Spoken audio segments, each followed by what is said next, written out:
Yeah, I think that it changes, right? So in the very, very beginning, when you have zero customers, um, you you have to go off of more of a this is something we wanted to do, and now someone's asking for it, so let's just prioritize it. We plan to do it anyways, so let's do it and see if it's there, does this actually change their behavior or not? Sometimes people will just give you features to try and throw you off the scent or sort of placate you. Like they don't actually want to use your product, but the easiest way to say no is just demand some crazy feature. Right. So if you build the crazy feature and they still aren't interested, then that's a really good sign that they weren't that interested. So that can be wasteful, but in the beginning it doesn't matter because you have zero customers anyways. So it's better to work on something that could work than just randomly.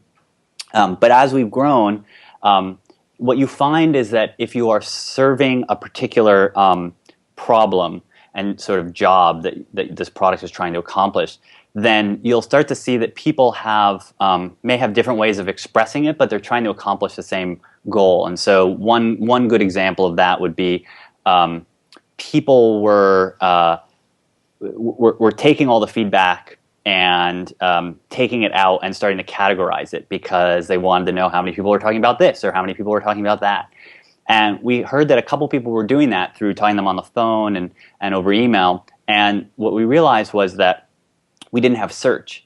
And so there was no way for them to actually, in the product, understand how many people were doing that. So they would take it out into Excel and then use the crappy search in Excel to do it and then tag it. And so we decided, search is something obviously we want at some point, but now is the time because we had, I don't know, maybe a third of our customers we found out were doing this. And so we went and invested the time in building a really great search.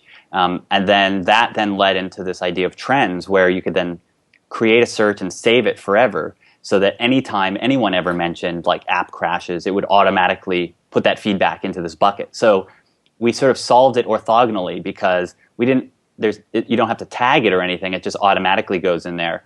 But now you have search, so you can sort of do one-off checks, but then you can also build these really powerful trends to track things over time.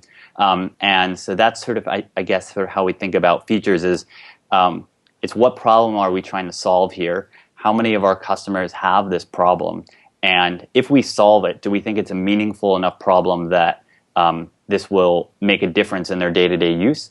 Or is this just something like I want to, there's an interesting feature we added recently because we have international customers where on receipts for international customers, a lot of times they need to put in their full address and some information about their business that in the US we don't really care about.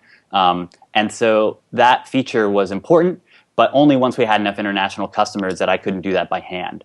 And so I was doing it by hand in our own PDF and sort of adding their information every month and sending it to them. And at some point that just became really inefficient for me to do, and so we built a very simple way to add a note to your receipt so you could put whatever arbitrary information you want on your receipt. Now that's not going to get anyone to sign up for the product, it's not going to keep them using the product, but it's important, and it's an important feature, but it's certainly nowhere near the same sort of thing like search. So not all features are equal, and it's a very sort of nuanced approach to understanding why are we doing this and why do customers need it.